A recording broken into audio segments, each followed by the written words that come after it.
Iglesia Bautista Misionera del Talar le invita a escuchar el siguiente mensaje que edificará su fe.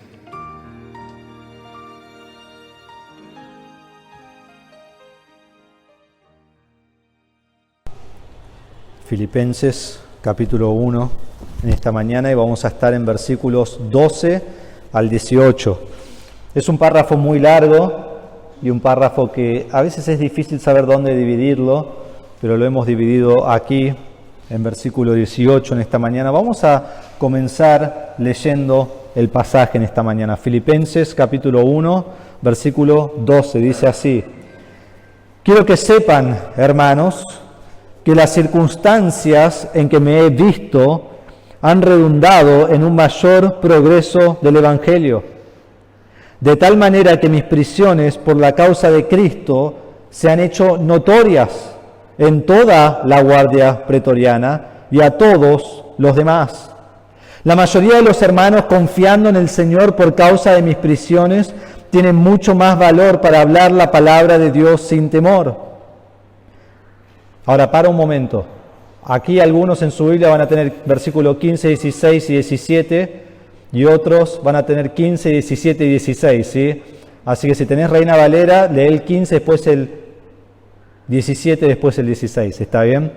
Dice así: algunos a la verdad predican a Cristo aún por envidia y rivalidad, pero también otros lo hacen de buena voluntad. Estos lo hacen por amor, sabiendo que he sido designado para la defensa del Evangelio. Aquellos proclaman a Cristo por ambición personal, no con sinceridad, pensando causarme angustia en mis prisiones. Entonces, ¿qué? Que de todas maneras, ya sea fingidamente o en verdad, Cristo es proclamado, y en esto me regocijo, sí, y me regocijaré. En la historia del mundo, el hombre ha intentado poner fin al Evangelio.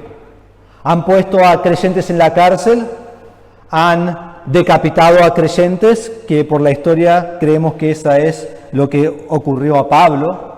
Han quemado creyentes, han quemado Biblias, han decretado el final de Dios, el final de Biblias y el final del cristianismo.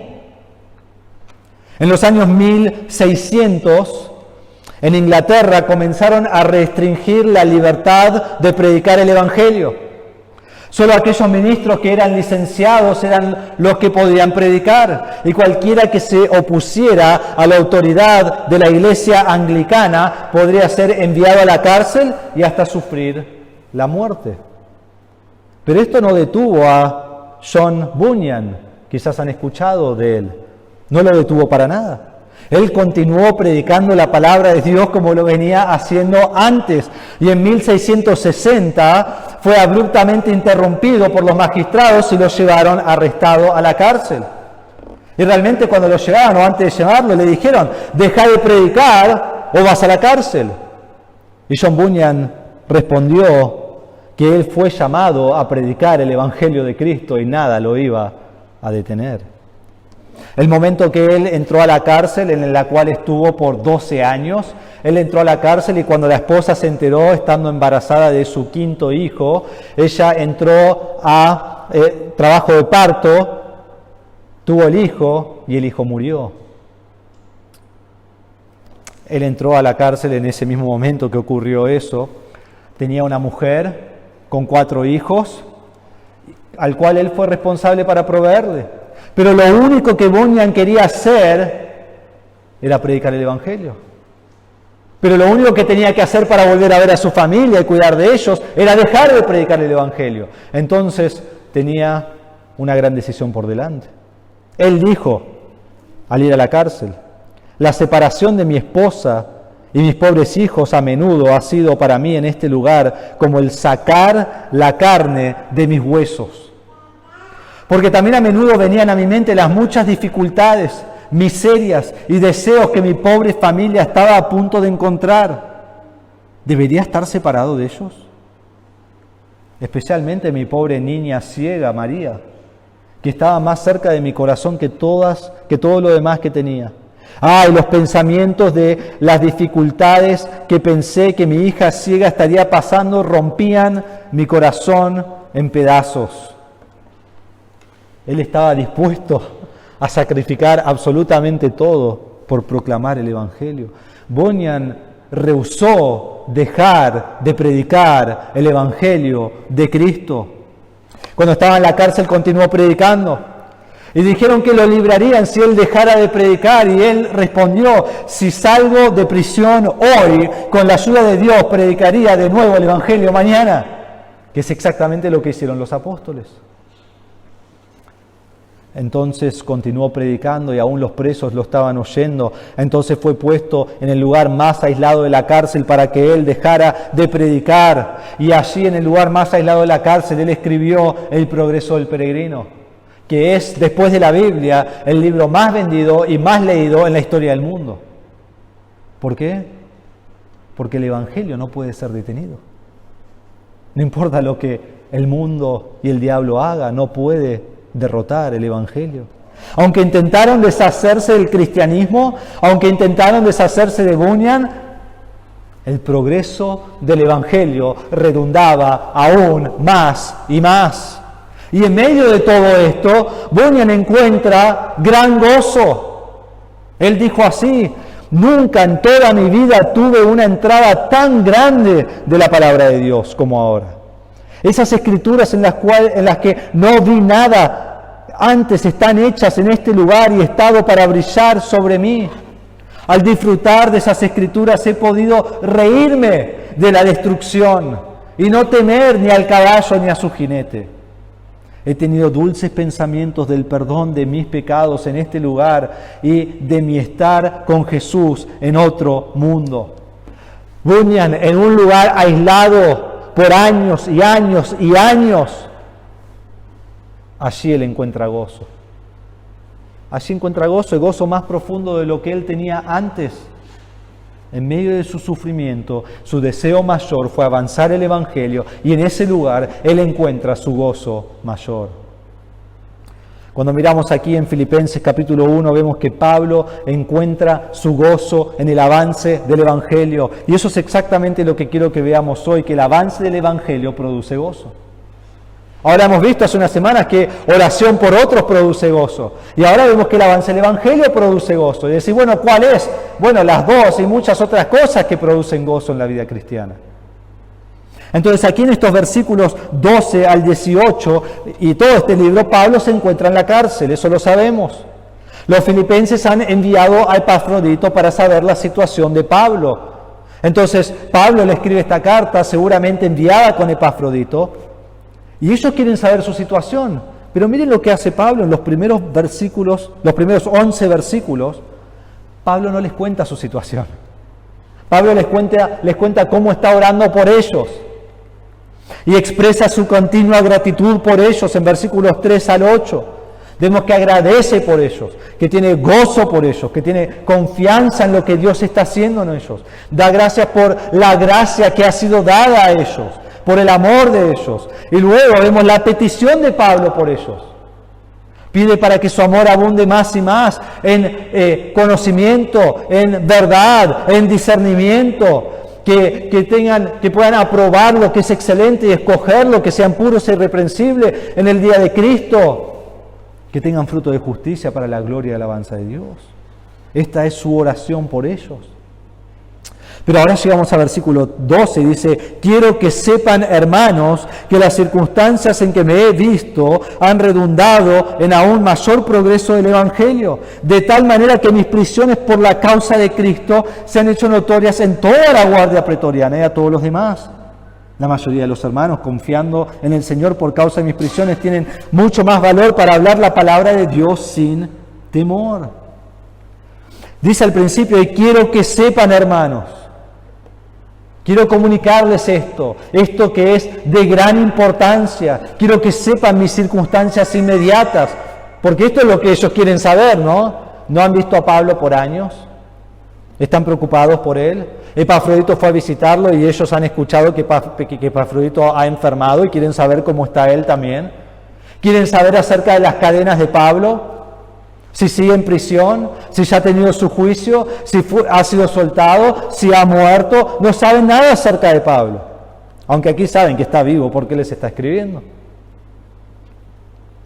Quieren llegar al punto de la carta que saben lo que está ocurriendo con Pablo.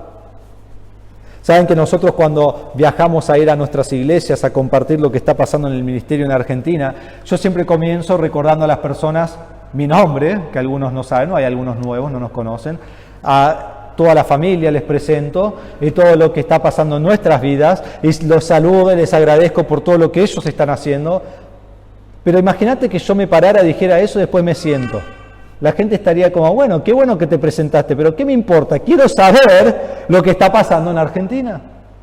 Y entonces tengo que llegar a eso para compartir con ellos lo más importante de la razón que he ido a compartirles. Entonces Pablo ha orado por ellos, pero ahora llega el momento que ellos están esperando. Ellos quieren saber qué está pasando con Pablo, cuál es su situación, cuáles son sus circunstancias. Y él dice que las circunstancias en que me he visto han redundado en aún mayor progreso del Evangelio. Pablo comienza a contar su situación y su situación realmente no ha cambiado desde lo que ellos saben. Él está en cadenas, su futuro es incierto, pero a pesar de sus circunstancias, quiero que entendamos esto, él no tiene desánimo. Es más, vamos a llegar al versículo 18, después de ver circunstancias aún peores que solo estar en la cárcel, y él termina 18 y dice, en esto me regocijo, sí, y me regocijaré. Pablo no lamenta su situación. Pablo no dice, si tan solo estuviera libre, pero hermanos, bueno, oren por eso, porque si no estoy libre no puedo hacer nada, pobre de mí, tengan compasión de mí. Quizás ellos pensaban, Pablo y el Evangelio están presos, hay que orar que salgan para que Pablo pueda hacer su ministerio, porque mientras tanto no lo puede hacer y quizás ellos se iban a desanimar. Pero hermanos, algo aquí increíble está ocurriendo.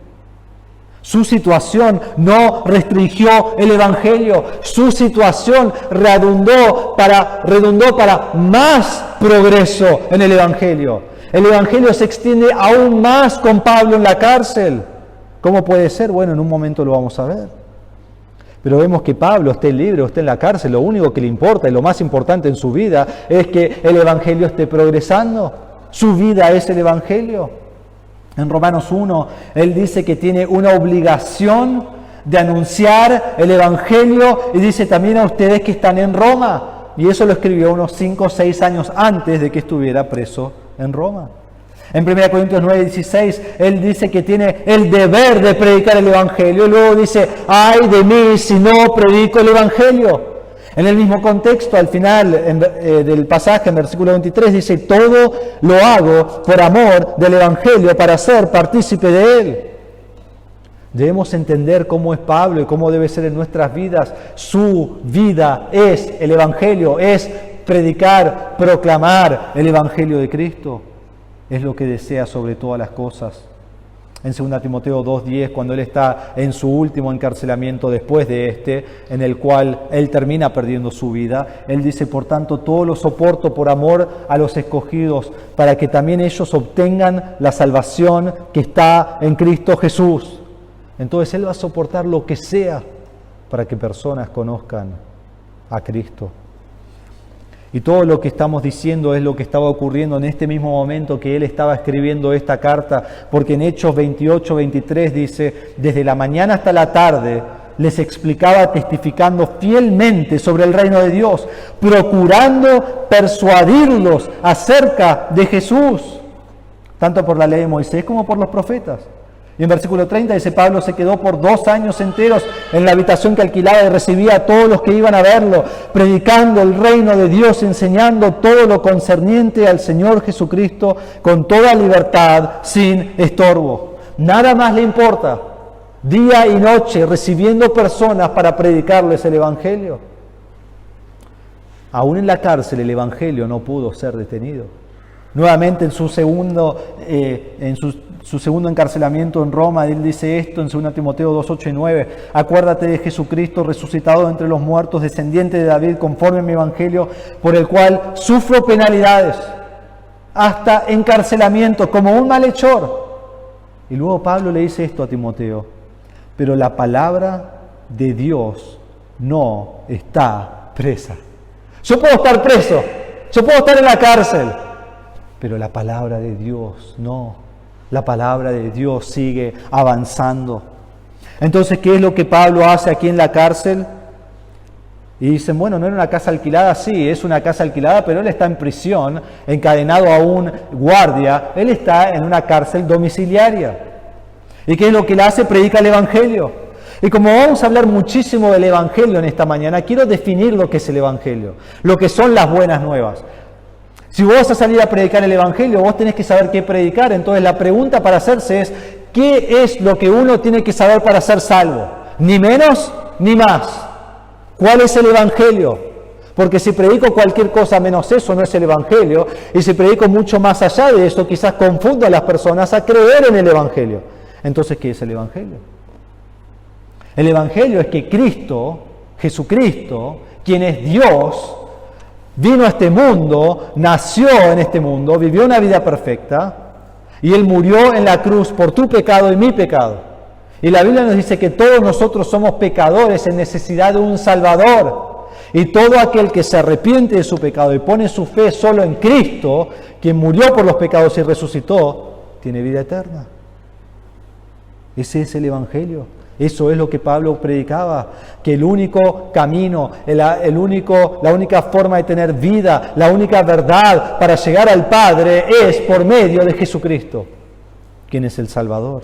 Entonces ese es el Evangelio, esas son las buenas nuevas, eso es lo que Pablo está predicando. Todo lo demás viene después de vida cristiana, crecimiento espiritual, como vimos la semana pasada, pero el Evangelio es creer en Cristo como mi Salvador personal. Noten aquí, en versículos 12, 13 y 14, comienza a hablar de su situación y noten de lo que no habla. No habla de sus dificultades físicas. Segundo, no habla de su sufrimiento en la cárcel. Y tuvo las dos cosas, no habla de ninguna de las dos. Dice que en su situación el Evangelio está avanzando aún más. ¿Notan que de lo único que habla es del Evangelio? Ellos quieren saber cómo está Pablo, y Pablo dice, el Evangelio está avanzando, no se preocupen por mí. Y me encanta aquí la frase, en un mayor progreso del Evangelio, quizás en su traducción, aún más progreso del Evangelio. Ha tenido más resultado en el Evangelio en prisión que estando libre. Eso es algo que no podemos entender. Es algo magnífico. Su circunstancia no fue negativa porque lo llevó a un mayor progreso en predicar las buenas nuevas, que es a lo que Dios lo llamó desde el principio. Ahora, ¿cómo resultó en el avance del Evangelio? Miren versículo 13, de tal manera que mis prisiones, en otros lugares, traducidas a palabra cadenas, se puede traducir de cualquiera de las dos formas, por la causa de Cristo se han hecho notorias en toda la guardia pretoriana y a todos los demás. Primero, sus prisiones cumplieron dos cosas. Primero, el Evangelio llegó a toda la guardia pretoriana. Ahora hay muchos comentarios que hablan acerca de la guardia pretoriana y qué lugar era, pero realmente cuando lees el pasaje te das cuenta que no es un lugar, porque dice la guardia pretoriana y después a todos los demás. Entonces las dos cosas son personas a las cuales llegó el Evangelio, no a lugares. La guardia pretoriana fue formada inicialmente de más o menos 10.000 soldados elegidos. Fue establecida por primera vez por el primer emperador, César Augusto. ¿Se acuerdan que hablamos acerca de él hace algunos meses atrás? Y era una guardia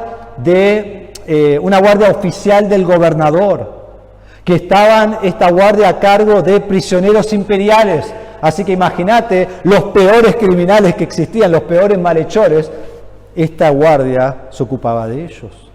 Ellos servían más o menos por 12 años y luego se les daba los honores más altos, los privilegios más altos, una gran indemnización. Y ellos llegaron a tener tanto poder que luego participaron en la elección de emperadores. Eran los soldados del rango más alto. Y si querés saber más acerca de esto, haz lo que hice yo, googlealo, porque vas a aprender acerca de toda la guardia pretoriana. No es muy difícil sacar más información. Pablo estaba encadenado continuamente a esta guardia, a una persona, a un soldado. Y como dije, prisiones aquí también significa cadenas. Y él hubiera tenido, por lo que he leído, a una cadena en sus brazos y una cadena que está a 45 centímetros del soldado donde estaba enganchada la otra cadena, en su brazo, en su pie, donde sea que lo hacían. Entonces no tiene privacidad, no tiene tiempo a solas. ¿Y qué hizo Pablo durante este tiempo? Bueno, el versículo acá no nos dice, entonces les voy a dar dos especulaciones que yo creo que Pablo hizo, pero basadas en lo que el texto nos dice, que el Evangelio llegó a toda la guardia pretoriana. Seguramente Pablo fue de testimonio a los guardias. ¿Cómo sé eso? Porque Pablo es de testimonio a todos, siempre. Seguramente ellos escucharon a Pablo predicar a todas las visitas que vinieron, porque en realidad Pablo no estaba encadenado al soldado, el soldado estaba encadenado a Pablo. Y vieron cómo Pablo persuadía a personas a conocer a Cristo. Y vieron su amor por otros, su misericordia por otros, su bondad por otros. Vieron su gozo en medio de un sufrimiento injusto. Vieron su gratitud por los hermanos. Y sabían que Pablo no hizo ningún crimen. Su crimen fue predicar a Cristo. Cualquier soldado atado a él por horas se daba cuenta de eso muy rápidamente. Entonces seguramente fue de testimonio. Segundo, seguramente les predicó el Evangelio. Imagínense que los soldados estaban atados a él por horas y luego iban rotando, porque no iban a estar 24 horas todos los días, quizás tenían 8 horas, 12 horas, lo que sea, pero los soldados iban rotando. Entonces Pablo podía predicarle el Evangelio a un soldado por 8 horas y después él se iba y venía otro. Entonces Pablo empezaba de nuevo. Hora tras hora, día tras día, semana tras semana, mes tras mes, hasta que el Evangelio se extiende a toda la guardia pretoriana. Porque seguramente muchos de ellos fueron salvos, aunque no nos dice cuántos, y ellos fueron extendiendo el Evangelio a otras personas. Entonces toda la guardia, imagínate, los soldados del rango más alto, los más importantes, los más grandes que César tiene, y él tiene a Pablo en la cárcel por ser un criminal, y personas que trabajan para él comienzan a creer en Cristo. Es increíble que desde una casita, un cuartito tan pequeño, el Evangelio está estallando por toda Roma, de una manera que quizás nunca hubiera sucedido si él hubiera estado libre, porque él no hubiera tenido la oportunidad de predicar a esos soldados. Hermanos, es realmente increíble. Y nosotros decimos, bueno, pero ¿por qué él es Pablo? Pero no, el principio es el mismo. El principio es que Pablo aprovechó de sus oportunidades de predicar el Evangelio, sea cual sea su situación. ¿Vos usás de tus oportunidades? Hay un hombre que ha sido muy amigo de mi papá. Yo lo he conocido desde chiquito. Él siempre iba a la iglesia de mis padres donde ellos criaron, y cada vez que volvíamos a Michigan íbamos a visitarlo a él, a su familia. Él era un abogado y ya creo que estaba retirado, tenía unos 73 años ahora en esta semana. Mike Thomas se llamaba. Él predicaba el Evangelio a todo el mundo. Realmente era impactante verlo predicar el Evangelio. Íbamos a un restaurante a comer y nos sentábamos y venía el mozo y le dice, ¿qué quieren beber? Y él le decía, antes de eso, nosotros vamos a orar antes de la comida, ¿vos tenés un pedido de oración? Así, ¿viste? Directo. Y después el asombro de la persona, siempre te daban un pedido de oración, ¿no? Te tiraban cualquier cosa en su asombro. Y después traía la bebida, traía la comida y después venía y hacía alguna pregunta. Siempre era así. Yo lo viví, yo estaba ahí sentado con él. Y Mike tomaba la oportunidad de predicarle el Evangelio. Y después le dejaba una buena propina como testimonio de que era un creyente. Y a veces algún folleto también. Y así él iba predicando el Evangelio a todo el mundo, todo lugar que iba. Era muy impactante. Él tuvo COVID en este último mes y estuvo en el hospital por 37 días. En el hospital, la familia determinó que iban a predicar el Evangelio a todo enfermero, toda enfermera, todo doctor, toda doctora, todo cirujano, a todos. Dijeron, cada persona que entra a esta habitación va a escuchar el Evangelio. El lunes falleció. Este lunes que pasó. Y un médico dijo, la familia de Mike le comentó que era un momento triste, pero también uno de regocijo. Y el médico dijo, ojalá que fuera así con todos los pacientes. Es diferente hablando con su familia, no hay hostilidad, no hay enojo, solo hay paz y esperanza. Mike murió de la misma forma que vivió, predicando el Evangelio con gozo. Y ¿saben qué? En ese hospital él ya no está y él está en la presencia del Señor. Pero el Evangelio llegó a todo el hospital. A todo el hospital. ¡Qué gran testimonio! Porque ¿saben qué? En fin, todos vamos a morir. Pero yo diría que la mayoría de nosotros vamos a morir sin que más de uno o quizás dos en el hospital sepan que somos salvos. Pero ahí todo el hospital escuchó de Cristo hasta su muerte. Quizás vos en tu vida diaria estás atado a un escritorio todo el día, a una oficina, a un taller, a alguna empresa haciendo algún trabajo, algún vehículo quizás, a un hospital, a donde sea. Pero la pregunta es, ¿cómo estás proclamando el Evangelio en ese lugar? ¿Cómo estás usando las oportunidades que Dios te ha dado para avanzar el Evangelio? ¿Persuadís a los incrédulos a conocer a Cristo? Si no, mi situación no lo permite. ¿Puede haber una situación más grave que la de Pablo? ¿Puede haber una situación más grave que la de Mike Thomas? No. No depende de la situación, depende de si estoy dispuesto a avanzar el Evangelio con gozo, no importa la situación. Diciendo, como dice en 2 Corintios, que dice Pablo, por tanto somos embajadores de Cristo, como si Dios rogara por medio nuestro, en nombre de Cristo le rogamos, reconcíliense con Dios. Y aún estando en una cama, muriendo, podés decir, vos necesitas a Cristo, porque un día vas a estar donde estoy yo, pero para vos no hay esperanza. Pablo predicó el Evangelio a cada soldado que quiso. Seguramente muchos creyeron y el Evangelio termina llegando. Miren conmigo capítulo 4, versículo 22. Llega a toda la casa de César. Dice, todos los santos, los creyentes, los que han creído en Cristo los saludan, especialmente los de la casa de César. Desde prisión el Evangelio llega a la casa del emperador. Esto es increíble. Porque Pablo no dijo, no, en mi situación no puedo. Dios, cuando me liberes, entonces voy a predicar. Pablo predica el Evangelio, va a los soldados seguramente los llevan a la casa y la gente está empezando a ser salva en Roma, en el centro del mundo. ¿Por qué? Porque no dejó que la circunstancia lo detuviera. Hermanos, no importa la situación que vos podés tener, Dios lo puede usar en tu vida para su gloria.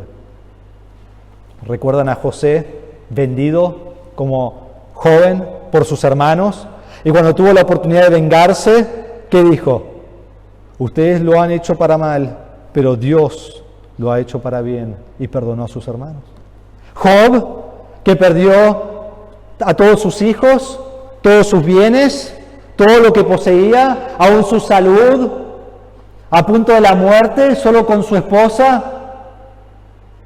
Y él llega al final de su vida a un entendimiento más grande de los misterios de Dios, aunque nunca supo por qué Dios hizo lo que hizo, de traerle este sufrimiento. Jeremías, proclamando las profecías de Dios, de que iba a ser destruido Jerusalén y que se arrepientan, y por hacer eso lo echan en una cisterna de barro. Y más adelante Jerusalén es destruido porque no se arrepienten de lo que han hecho. Y en Lamentaciones Jeremías está mirando la destrucción de Jerusalén y él dice así, en Lamentaciones 3, 22 al 24, que las misericordias del Señor jamás terminan, pues nunca fallan sus bondades. Son nuevas cada mañana. Grande es tu fidelidad. El Señor es mi porción, dice mi alma, por tanto en Él espero.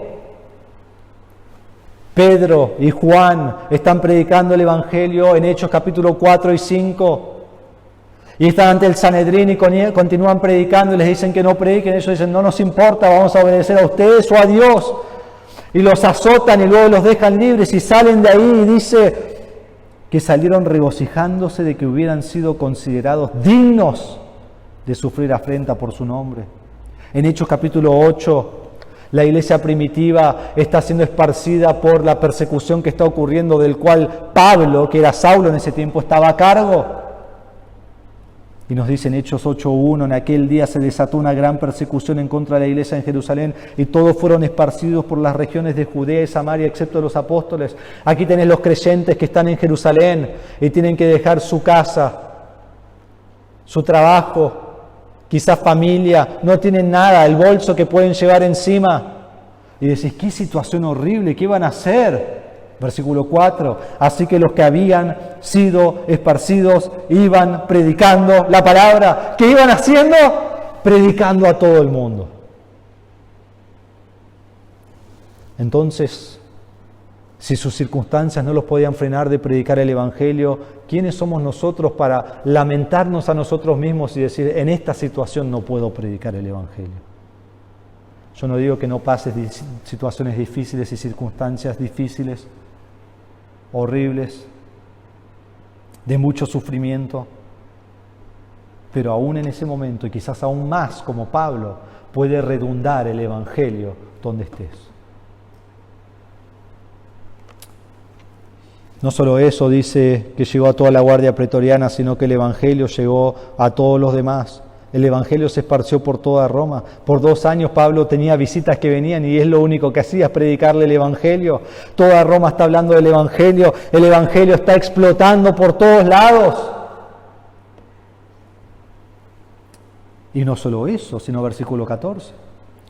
La mayoría de los hermanos, confiando en el Señor por causa de mis prisiones, tienen mucho más valor para hablar la palabra de Dios sin temor. Produjo otro valor de predicar el Evangelio. No solo se esparció por todos lados y Roma está explotando con el Evangelio, pero los demás creyentes dicen, yo quiero predicar el Evangelio.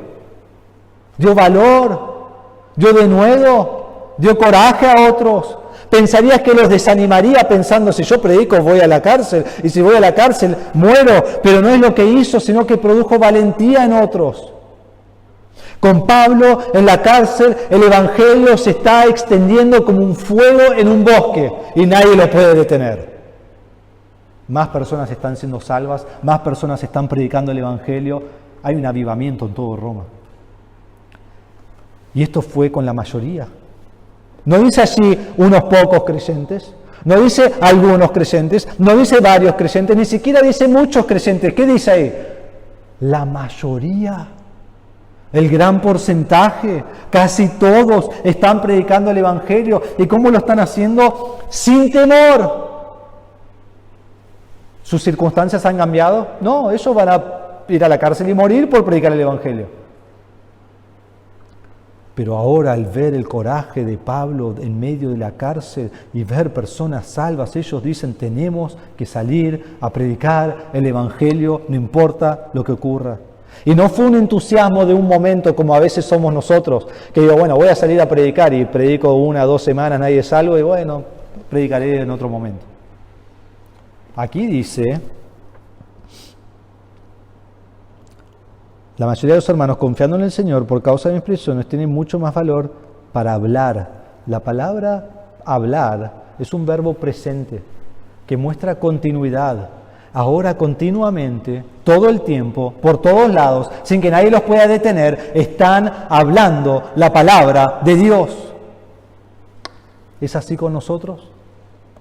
¿Predicamos con fervor la palabra continuamente? Como dije, a veces salimos con entusiasmo y vamos a ir a predicar y después fuimos rechazados por 99 de 100 personas. Que predique otro. Hoy estamos predicando. Tenemos valor de predicar el Evangelio continuamente en un país donde no vamos a la cárcel, en un país donde nadie nos va a asesinar, en un país donde lo único que puede haber es un rechazo y nuestra autoestima que caiga al piso, que nos humillen. ¿Tenemos el valor de predicar? ¿Hay denuedo? ¿Hay coraje? ¿Hay valentía? ¿Hay perseverancia en compartir el mensaje más increíble que hay de la salvación? Hermanos, que el Evangelio progrese más y más desde nuestra iglesia a todo Talar. Y qué mejor momento que empezar ahora con la venida de Navidad. No el 25, hoy, el 5 de diciembre. Entonces vemos primero el avance del Evangelio que produce gozo, vemos lo primero el progreso del Evangelio, vemos segundo la predicación del Evangelio. La predicación del Evangelio. Ahora vamos a mirar versículos 15, 16 y 17. Les doy la explicación de lo que hablé al principio cuando lo leí. En el griego es versículo 15, después 16, después 17. En la Biblia que yo estoy leyendo también, pero en la Reina Valera han cambiado 15, 17 y después 16. Que en realidad fluye mejor y es así como lo voy a predicar. Pero quiero que sepan que cuando vamos leyendo, cuando digo yo versículo 16, es para algunos versículo 17, ¿sí? Así que estén atentos a eso. Entonces vemos la predicación del Evangelio. Por el fervor de Pablo, la mayoría está predicando el Evangelio. Pero esto incluye dos grupos de personas diferentes. Y quizás va a ser choqueante para vos escuchar esto, pero lo debemos entender, especialmente si sos un creyente más nuevo, que veas que ocurra esto en el cuerpo de Cristo, te va a choquear mucho, pero es importante que lo sepas. Hay dos grupos diferentes. El primer grupo es los que predican a Cristo por envidia y contienda. Y el segundo grupo es los que predican a Cristo de buena voluntad, por amor. Y los dos grupos son hermanos, creyentes, santos, redimidos por la sangre de Cristo. Porque versículo 14 dice, la mayoría de los hermanos, algunos, versículo 15, versículo 16, estos, versículo 17, aquellos, está hablando de un grupo del cual salen dos grupos, ¿se entiende? Son hermanos. Algunos predicaban por envidia y contienda. Debemos entender que antes de que Pablo llegara a Roma ya hay, aunque sea una iglesia, y seguramente muchas iglesias establecidas en Roma. Cuando Pablo escribe a los romanos, le escribe 5, 6, 7 años antes de que él esté encarcelado allí. Y cuando les escribe a la iglesia de Roma, donde ya hay creyentes, donde ya hay líderes, donde ya hay pastores, ancianos, diáconos, ya hay todas esas cosas. Y quizás muchos de ellos sobresalían ahí en Roma. Y con la llegada de Pablo, el gran apóstol, ellos ya no sobresalen. Y esto produjo en ellos envidia, celos, contienda. Sus motivos ahora por predicar a Cristo no son puros. Es algo muy triste en el cuerpo de Cristo, pero pasa vez tras vez, tras vez, tras vez. Entre hermanos en la iglesia y especialmente líderes en la iglesia, peleando por quién es el más grande, el mayor, quién tiene la mejor iglesia y así sucesivamente. Algo muy triste. Estos hombres predicaban por motivos pecaminosos. Son hermanos en Cristo, debemos recordar eso. Ninguno predica falsa doctrina. Ninguno predica un evangelio diferente. Ninguno es lo que Pablo dice en Filipenses 3:2, que son perros o que son obreros de maldad. Predican el mismo Cristo, la misma doctrina, la misma salvación, la misma doctrina correcta, ortodoxa, pero el problema no fue el contenido del evangelio que era Cristo, el problema fue el motivo de su predicación. No tenían una motivación correcta, tenían una motivación de ambición personal. No predicaban para conversiones, no predicaban para avanzar el Evangelio, predicaban porque tenían envidia de Pablo, predicaban para hacerle mal a Pablo en la cárcel. Su propósito era destruir a Pablo y lo hacían por predicar el Evangelio porque creían que si más personas eran salvas por su ministerio le haría mal a Pablo. Muy triste. Entonces en versículo 15 dice, algunos a la verdad predican a Cristo aún por envidia y rivalidad. Envidia es lo que ocurre cuando uno tiene lo que yo no tengo y lo que no puedo lograr. Y estos hombres estaban celosos del ministerio de Pablo. Quieren lo que Pablo tiene, no lo pueden tener. Y en vez de ser compañeros con Pablo, ahora están en contra de Pablo. Esta es una característica pecaminosa. En Romanos 1, cuando habla de los incrédulos y de lo horrible que son y cómo el juicio de Dios viene sobre ellos, uno de los que habla son aquellos que tienen envidia, son malvados. En Gálatas 5, cuando habla de los frutos del Espíritu y el fruto de la carne, uno de los frutos de la carne es envidia. Pero el creyente no puede tener envidia. El creyente no puede vivir envidioso. Estamos en la iglesia y somos parte del cuerpo universal de todos los hermanos en todas las iglesias, donde no hay competencia. Somos un cuerpo trabajando juntos para la gloria del Señor. Hermanos, nunca compitamos con otros. Nuestra iglesia con otra iglesia, nuestra fe con la fe de otro dentro de nuestra iglesia, queriendo el mejor ministerio dentro de la iglesia, nunca compitamos.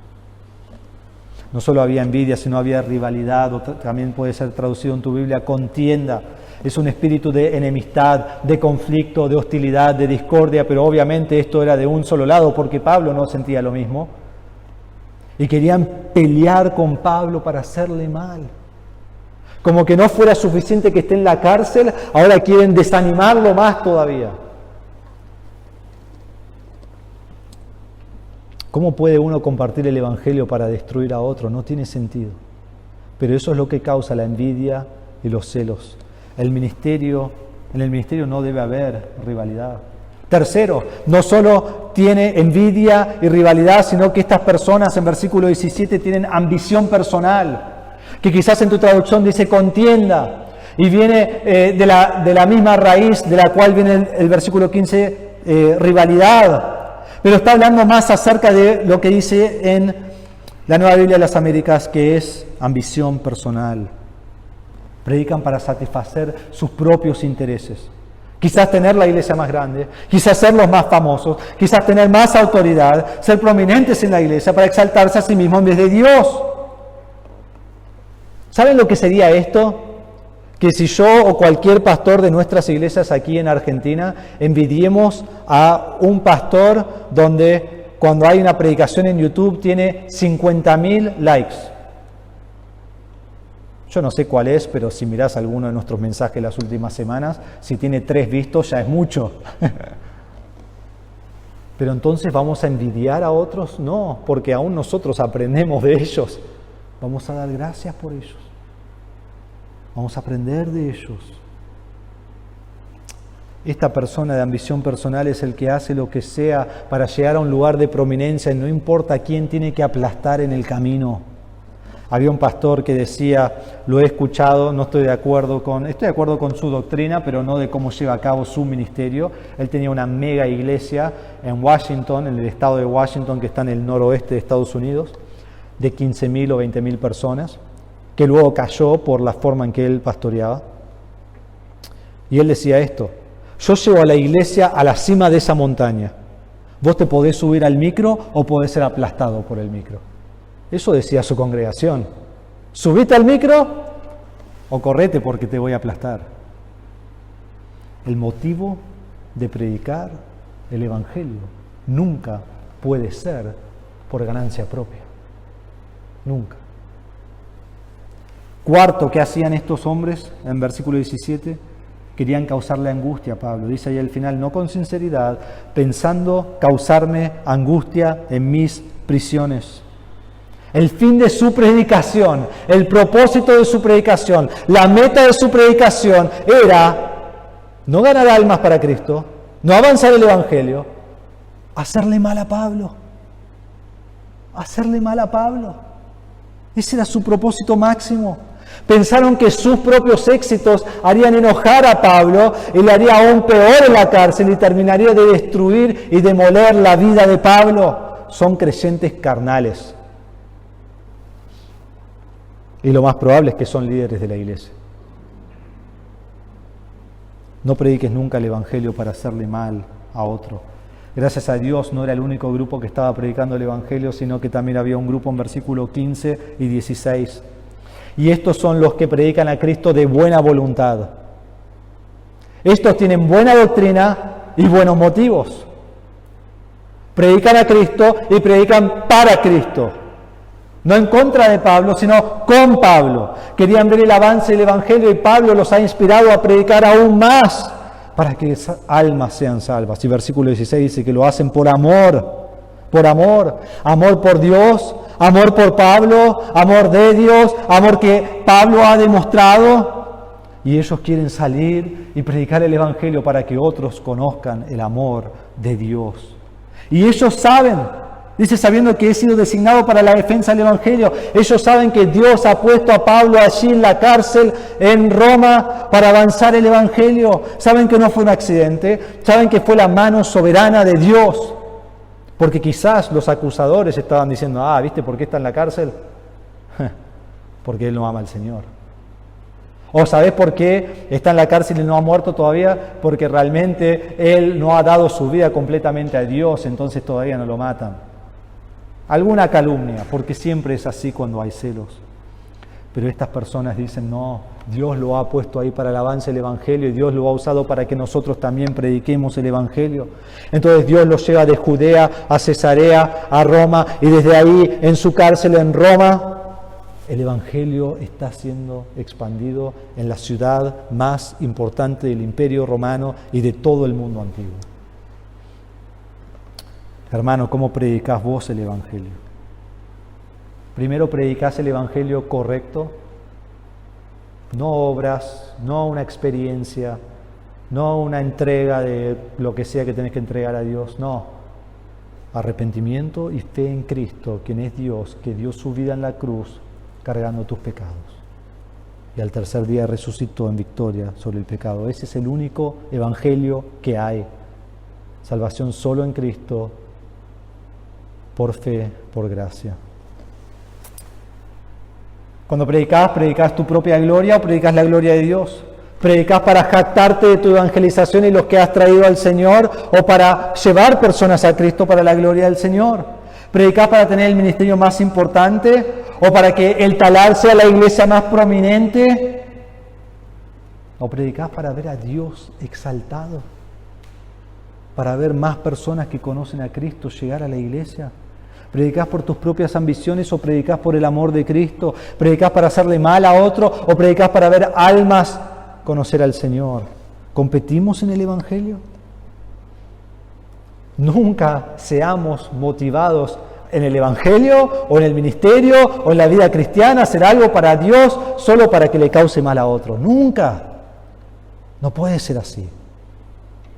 Todo fruto que tenemos en nuestro ministerio es una bendición de Dios. Demos gracias por el fruto que Dios nos ha dado en nuestro ministerio y gocémonos cuando Dios da más fruto a otra persona en el mismo ministerio. Vemos el avance del Evangelio que produce gozo. Primero vemos el progreso del Evangelio, segundo vemos la predicación del Evangelio, tercero vemos el gozo por el Evangelio. El gozo por el Evangelio. Miren lo que hace Pablo acá. ¿Entonces qué? ¿Entonces qué? Que de todas maneras, ya sea fingidamente o en verdad, Cristo es proclamado, en esto me regocijo y me regocijaré aún. ¿Qué hago con esto?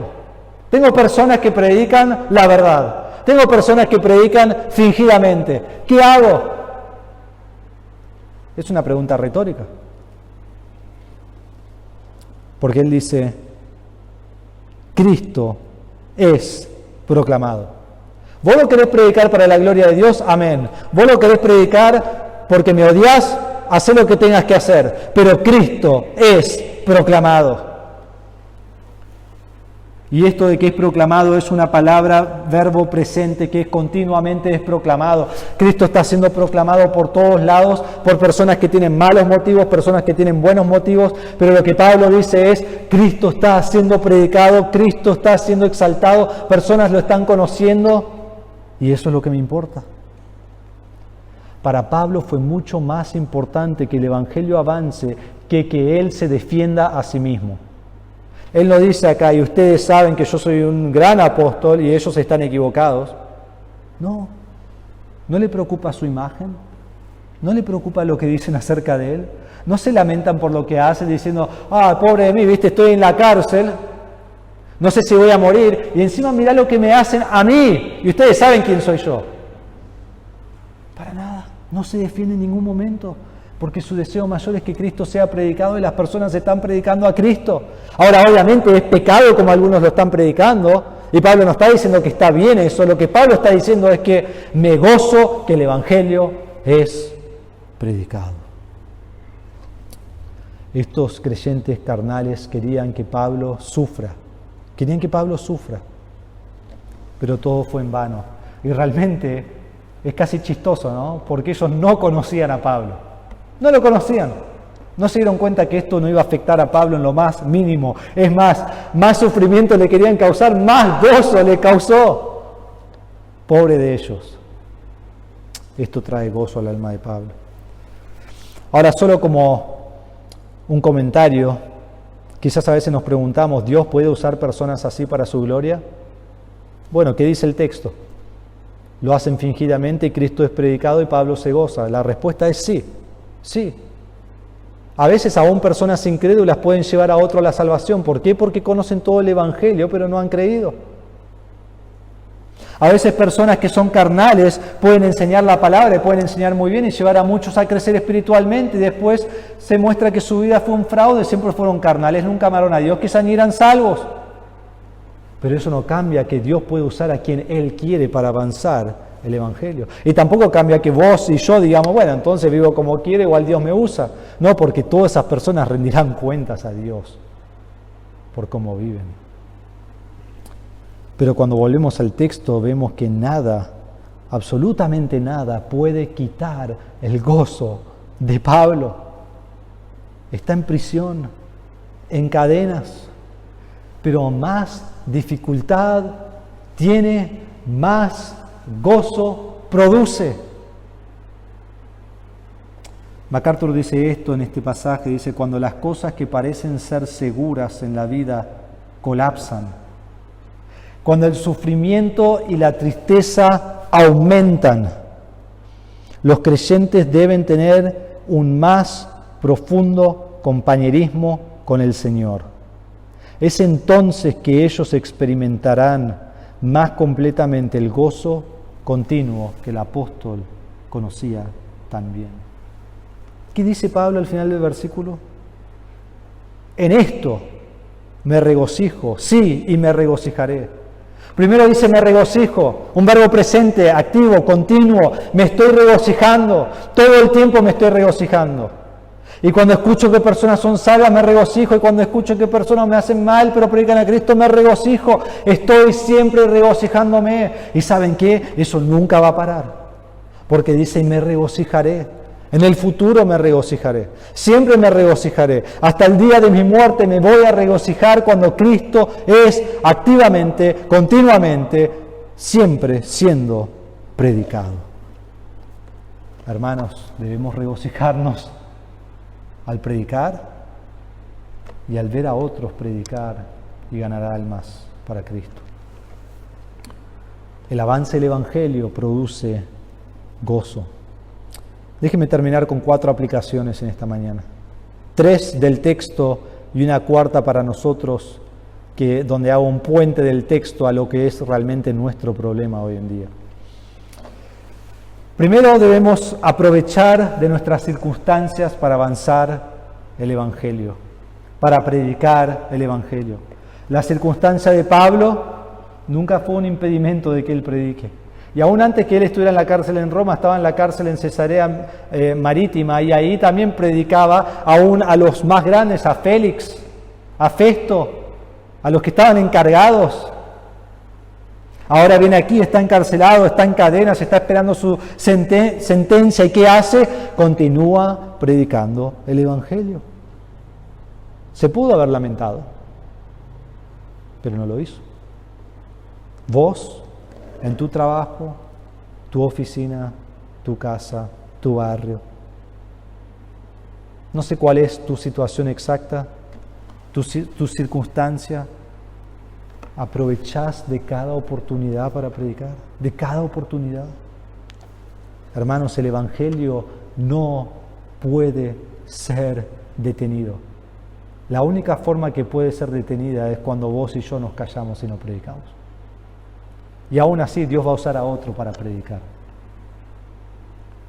Segundo, prediquemos el Evangelio con amor y no con egoísmo.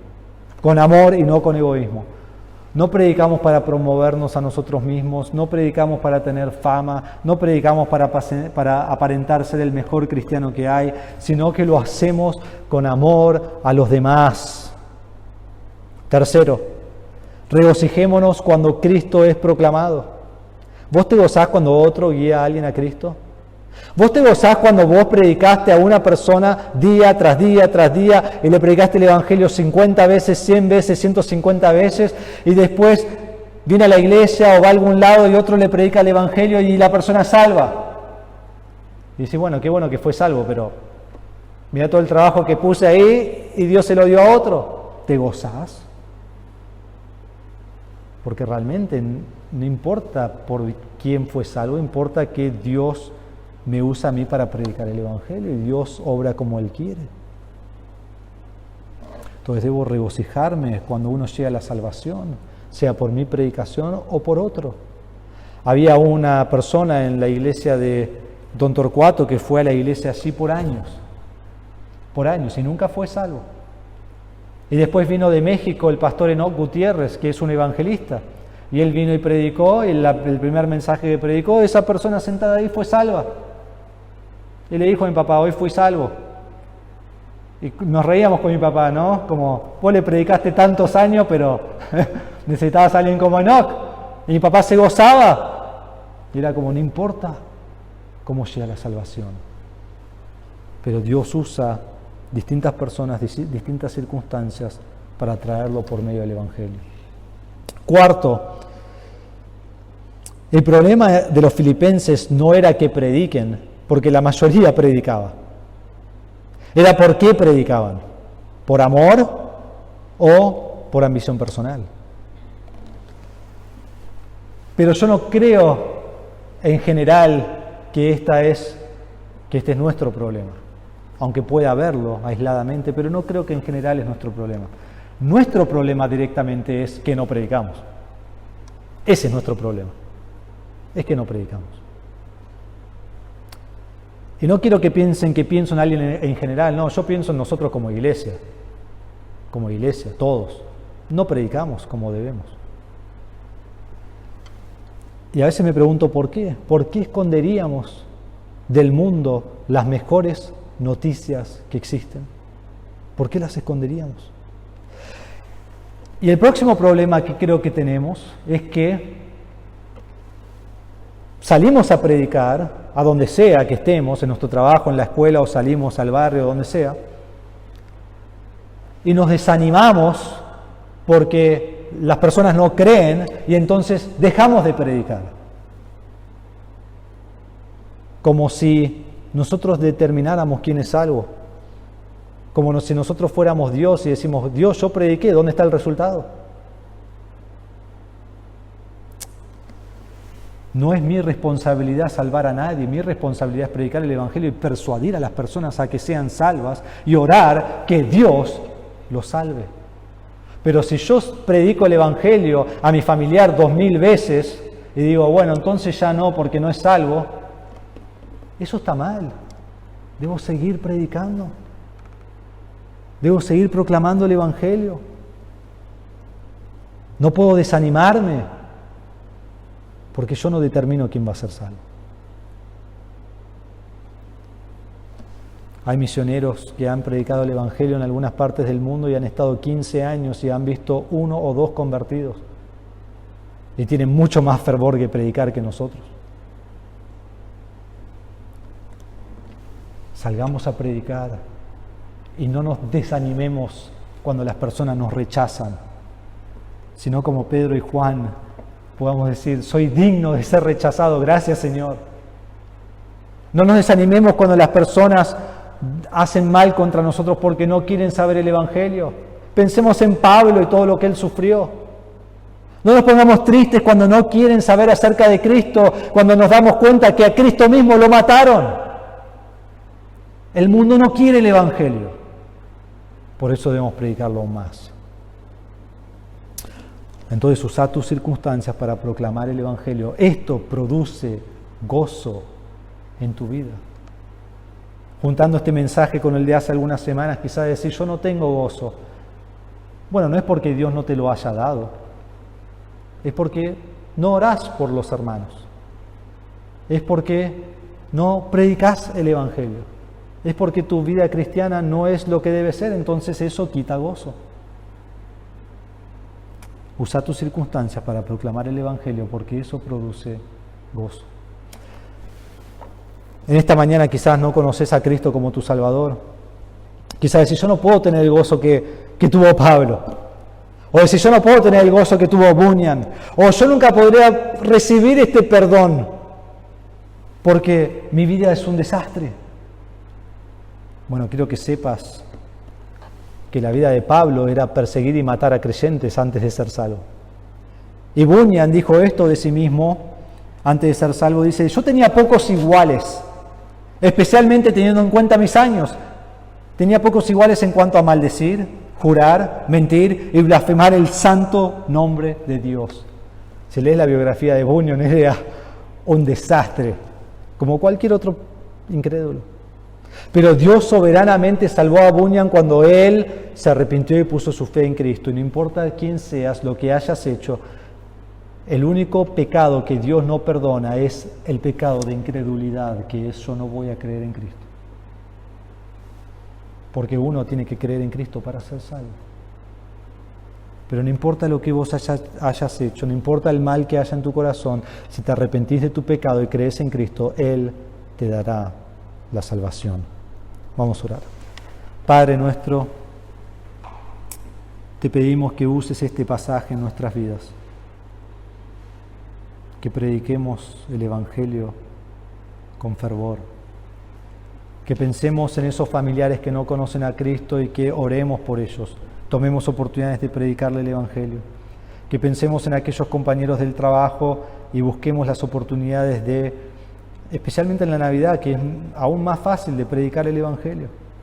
Pensemos en personas del barrio que conocemos y prediquemos el Evangelio. Pensemos en aquellos a donde vamos a su almacén, su negocio, su librería, su carnicería, su pinturería.